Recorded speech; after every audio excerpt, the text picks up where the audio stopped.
Hello students, आप सभी का स्वागत है हमारे YouTube channel Phoenix coaching academy में। और आप सभी का भी स्वागत है। ठीक है, तो हम क्या कर रहे थे अपनी पिछली क्लास में, सिंधु सभ्यता और मतलब इंडियन हिस्ट्री की हमने सीरीज शुरू कर रखी थी और उसमें हम सिंधु सभ्यता के बारे में जान रहे थे। तो चलिए अपनी कथा को आगे शुरू करते हैं अब। ठीक है, चलो। तो हमने कहां तक कर लिया था सिंधु सभ्यता के? हमने विस्तार के बारे में जाना। उत्तर में कहां तक फैला हुआ था? कहां तक? हाँ जी, बिल्कुल सही। मुझे कुछ और सुन रहा था, पांडा, मुझे पांडा सुन रहा था। ठीक है, चलिए। उत्तर में मांडा, दक्षिण में दैमाबाद, इधर आलमगीर, और इधर चल, हाँ, हिंडन तो रिवर थी, सुत का गैडोर, बिल्कुल सही। ठीक है, इतना हम कर चुके थे। तो चलिए अब इसके कुछ चीजों के बारे में जानते हैं। लिखिए, देखो इसको किस सभ्यता के नाम से भी जानते थे? Bronze bronze age civilisation.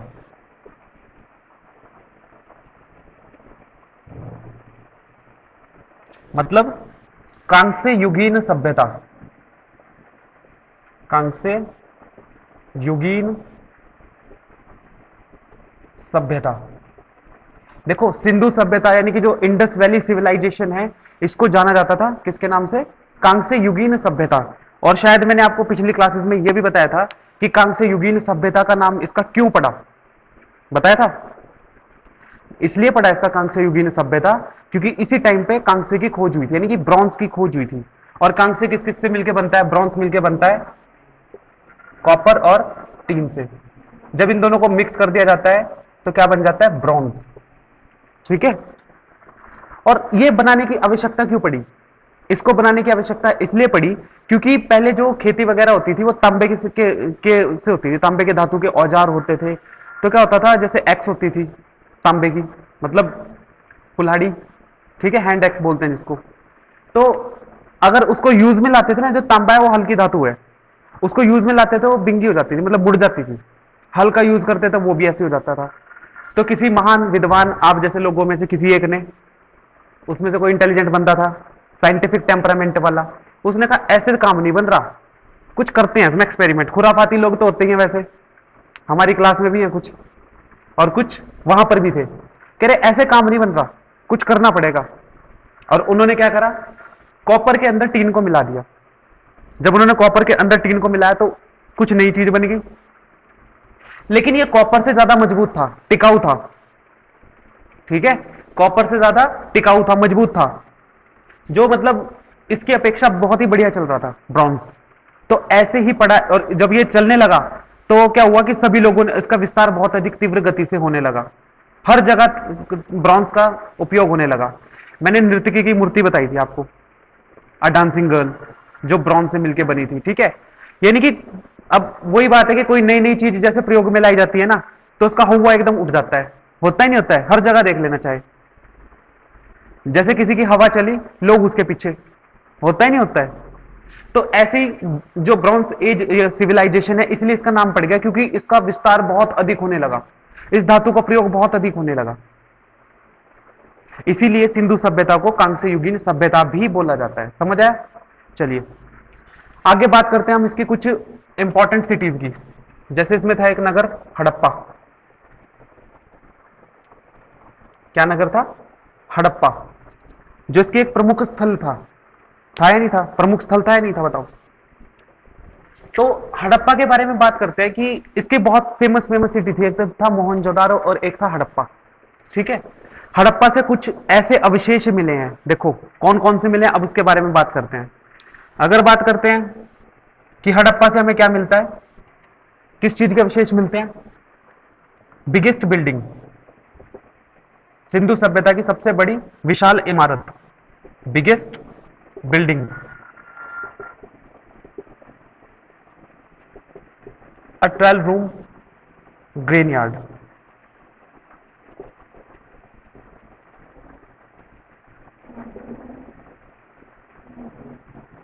12 कक्षों का अन्नागार।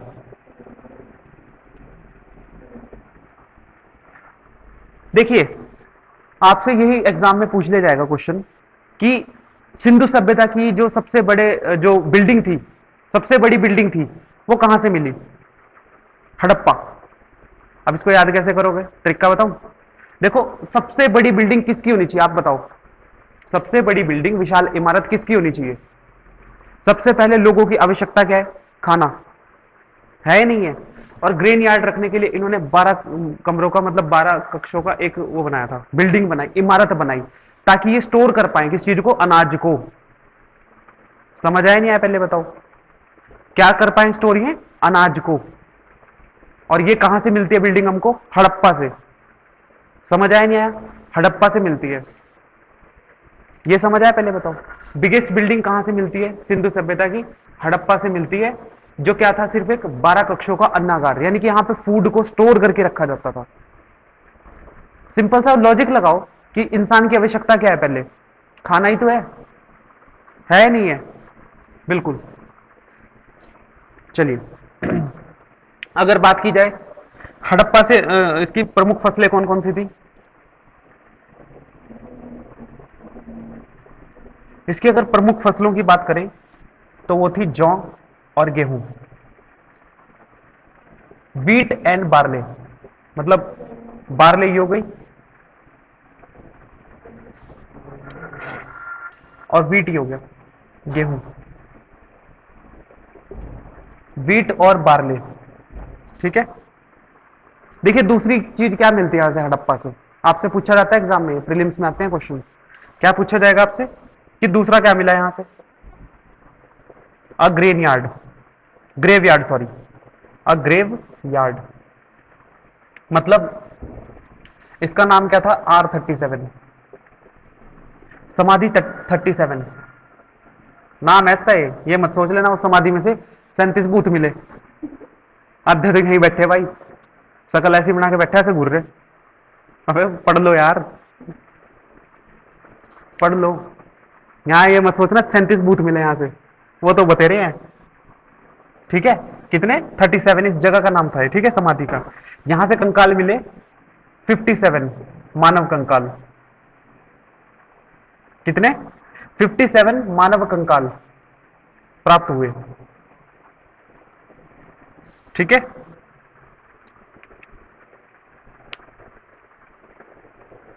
चलो आगे देखते हैं, ये समझ आया? पहले बताओ, पक्का?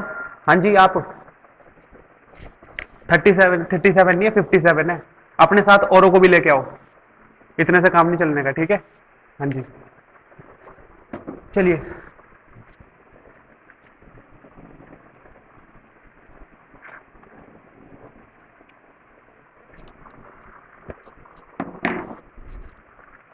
अब बात करते हैं किसकी? एक चीज और मिलती है यहां से famous, a statue of goddess fertility, a statue of goddess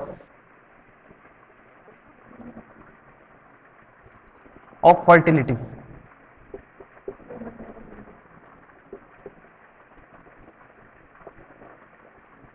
एक उर्वरता की देवी की मूर्ति। देखो, हड़प्पा से एक चीज और मिलती है, उर्वरता देवी की मूर्ति मिलती है। अब इसको कैसे याद करोगे? आपसे अगर पेपर में यही पूछ लिया, देखो कथन वाले जो पीसीएस के पेपर होते हैं ना, जैसे एचपी पीसीएस की बात करें, आपसे ये क्वेश्चन पता कैसे पूछ लेगा? कथन में, स्टेटमेंट में ऐसे पूछ लेगा कि हड़प्पा से अ स्टैचू ऑफ डांसिंग गर्ल की मूर्ति मिलती है। किसकी? आपसे पूछा जाएगा कि हड़प्पा से, यानी कि हड़प्पा जो साइड थी, जो हड़प्पन साइड थी, वहां से स्टैच्यू ऑफ डांसिंग गर्ल मिल जाती है, और आप क्या कर दोगे? टिक लगा दोगे और बोलोगे मेरा सही हो गया। जब पेपर आके बाहर देखोगे, आंसर की देखोगे, वो तेरी गई है, तो उर्वरता देवी थी। इसको कैसे याद करोगे? हड़प्पा मैंने एक चीज लिखाई थी सबसे पहले, एक बिगेस्ट बिल्डिंग लिखवाई थी, अन्नागार। अन्नागार लिखा था 12 कक्षों का, ग्रेन यार्ड। तो ग्रेन यार्ड जहां पे होगा, या तो ऐसे याद कर लो, जहां उर्वरता देवी पाई जाएगी वहां पे ग्रेन यार्ड पाया जाएगा, और जहां ग्रेन यार्ड है वहां उर्वरता देवी पाई जाएगी।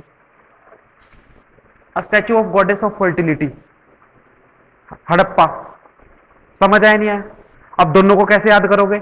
दोनों को ऐसे याद करोगे कि अब देखो, जो पूर्ति की देवी है, यानी कि ये पूर्ति की देवी है, इसको सब हड़पना चाहेंगे। क्या? इसको सब हड़पना चाहेंगे, क्योंकि उस टाइम पे धन दौलत से ज्यादा क्या था इंपॉर्टेंट? अनाज। और अनाज भी इंपॉर्टेंट था, लेकिन सिंधु सभ्यता की एक बात बताऊं, उसका जो व्यापार था ना वो विदेशों में भी होता था। उस टाइम पे होता था या नहीं होता था? हाँ जी। तो जो यहां पे अनाज उगता था ना वो बाहर एक्सपोर्ट होता था। होता था नहीं होता था? तो जिसके पास ज्यादा अनाज उसके पास उतना ही धन। तो इसीलिए शायद इसका नाम हड़प्पा पड़ गया होगा, क्योंकि हड़प्पा वालों ने हड़प ली। समझ गए नहीं समझ गए? पर मेरे ये नहीं समझ आता, जब तक सिंधु सभ्यता की अभी लिपि को ढंग से पढ़ा नहीं गया, मतलब इतना ढंग से पढ़ा नहीं गया, अभी कुछ नहीं पढ़ा जा सका, तो हड़प्पा किसने रखा है इसका नाम? जो हिस्टोरियंस है उन्होंने अपने हिसाब से रख दिया होगा, शायद ऐसा हो सकता है। समझ आ रही है बात? ये नहीं आ रही है? Statue of goddess of fertility कहां से मिलती है? हड़प्पा से। देखो हड़प्पा नाम मैं रिलेट कर रहा हूं कि आपको याद रहे, आपके दिमाग में सेटल हो जाए चीजें। हड़प्पा, और हड़प्पा से ही क्या मिलता है? 12 कक्षों का अन्नागार, जो सिंधु सभ्यता की सबसे बड़ी विशाल इमारत थी। कंफर्म? हाँ जी, ठीक है। तो देखो ये चीजें तो हड़प्पा से मिली है। आगे बात करते हैं मोहनजोदारो की। हाँ जी, क्या? अच्छा, ठीक है।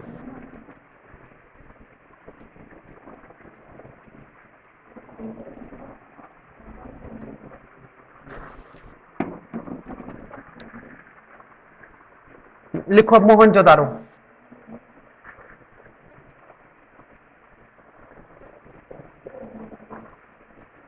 मोहनजोदारो, मोहनजोदारो से क्या मिलता है? मृतकों का टीला।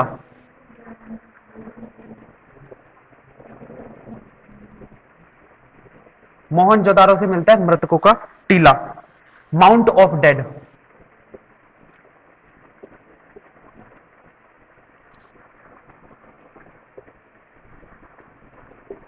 नाइनटीन 1922 कहां से?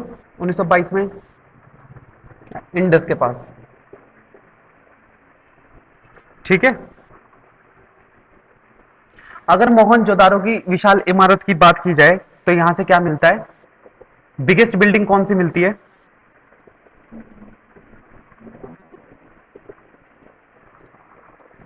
A great grain yard. यहां से भी एक क्या मिलता है?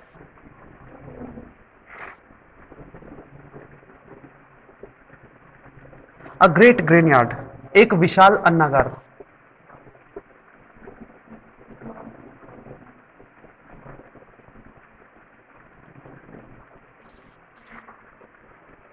फिर मिलता है मोस्ट फेमस बिल्डिंग।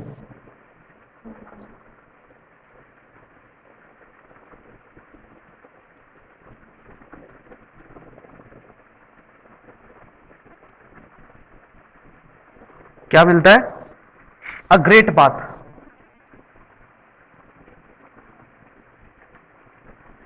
मतलब एक स्नानागार, एक विशाल स्नानागार।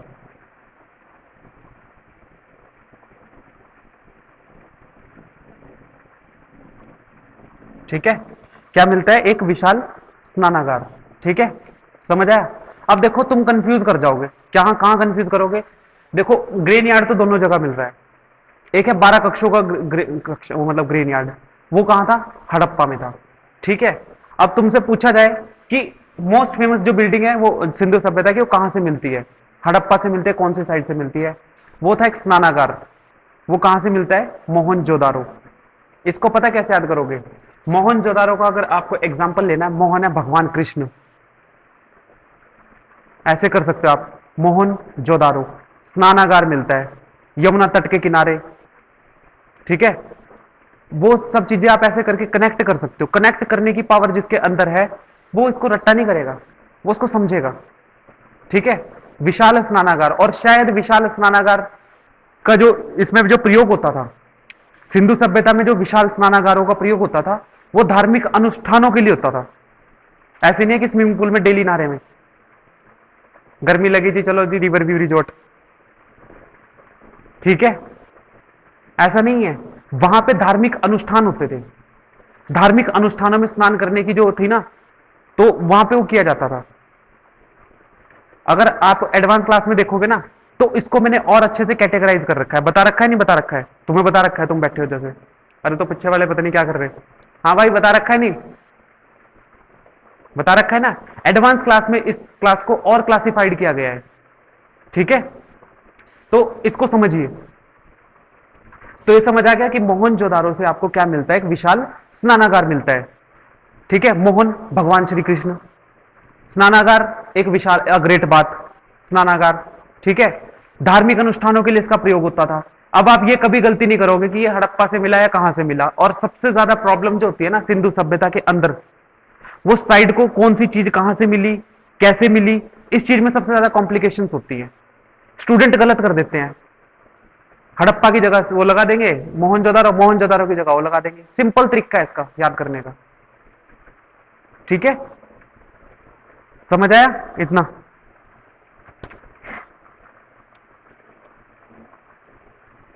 मोहनजोदारो से और भी चीजें मिलती हैं जी। ठीक है, देखो मोहनजोदारो से और क्या मिलता है? A statue of Nataraj.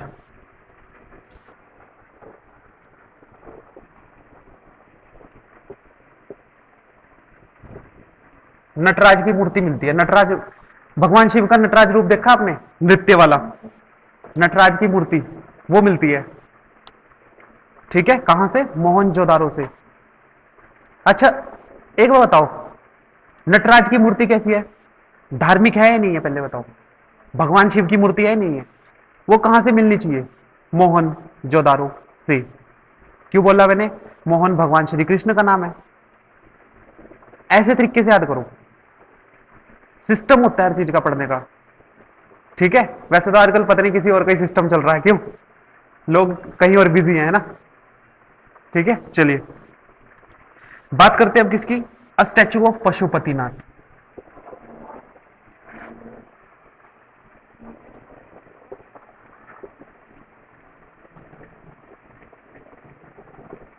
हाँ जी, पशुपतिनाथ का स्टैच्यू कहां से मिलना चाहिए?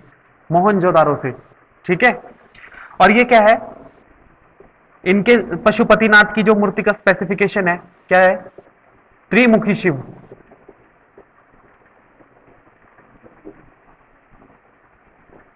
सर पर सिंह।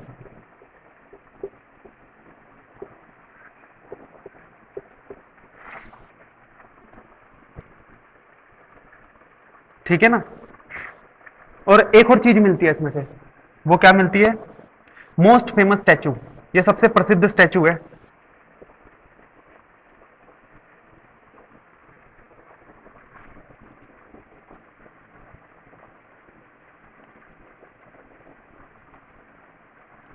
अ स्टैचू ऑफ डांसिंग गर्ल। इसी की बात कर रहा था मैं।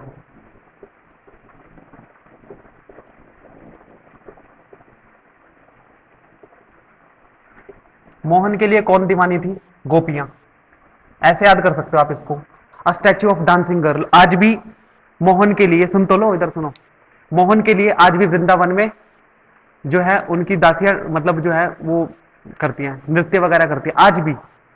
तो ऐसे याद कर सकते हो आप इसको। A famous, a most famous statue जो डांसिंग गर्ल का कहां से मिलता है? मोहनजोदारो से। है या नहीं है? बताओ। ट्रिक का अच्छा लगा? एक्सप्लेनेशन का? हर बार कुछ ना कुछ नया मिलेगा। ठीक है,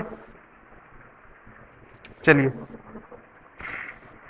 और ये किससे बनी थी मूर्ति? Made up of bronze.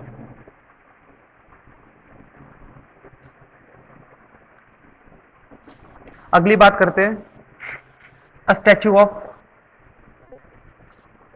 A statue of priest king.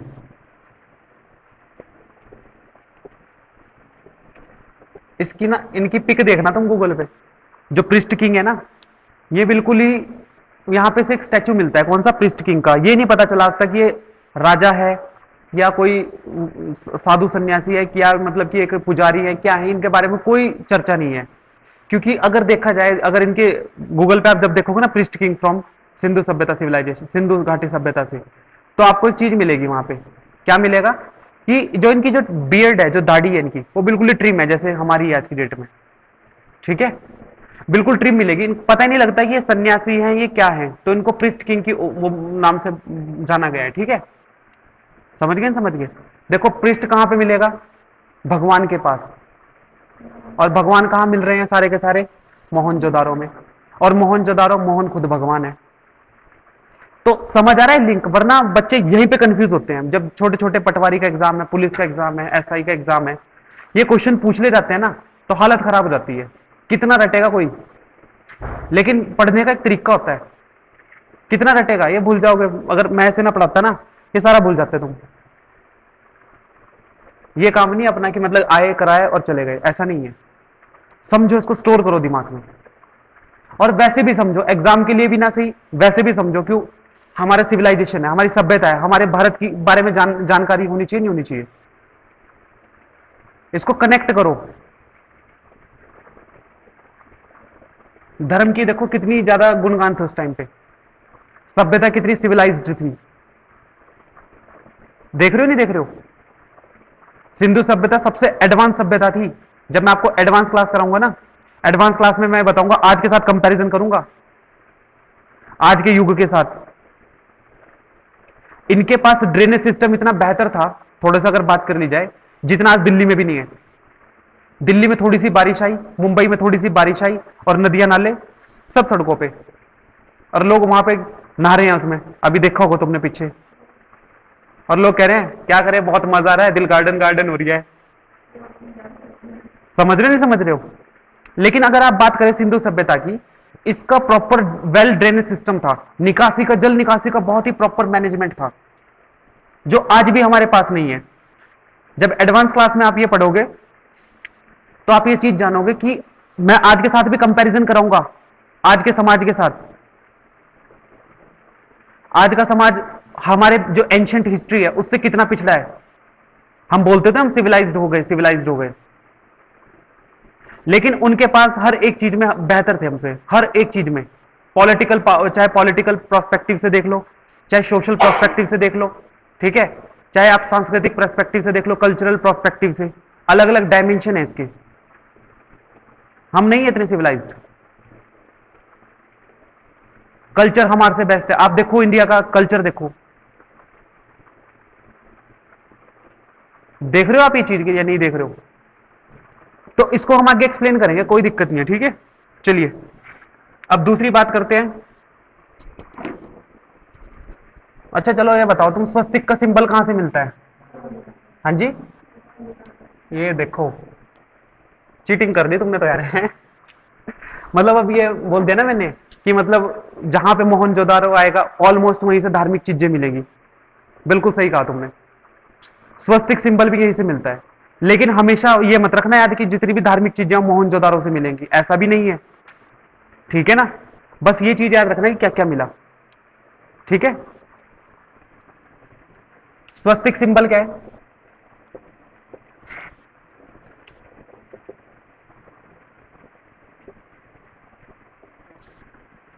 ठीक है, और यहां से एक मिलता है, एक मोहर मिलती है, एक स्टैंप मिलता है, जिस पर नाव का चित्र है। एक मोहर पर नाव का चित्र। ठीक है, और दूसरा क्या मिलता है? प्रत्येक मकान में एक कुएं का साक्ष्य। प्रत्येक मकान में एक कुएं का साक्ष्य।